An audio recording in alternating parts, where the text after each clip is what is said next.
Okay, cleaning a ceramic or induction top. Generally, induction doesn't suffer too much with burnt on stains because of the way it works.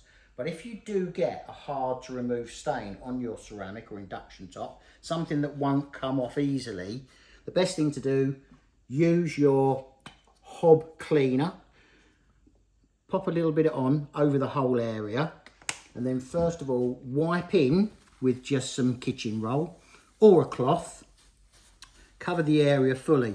Now I can feel that that's a very stubborn stain. It doesn't really want to come off.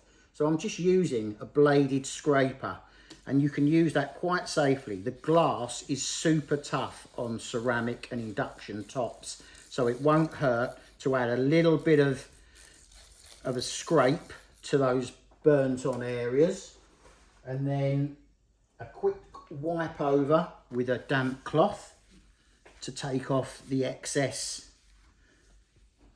cream cleaner, and then literally just buff that to a shine and it'll be good as new.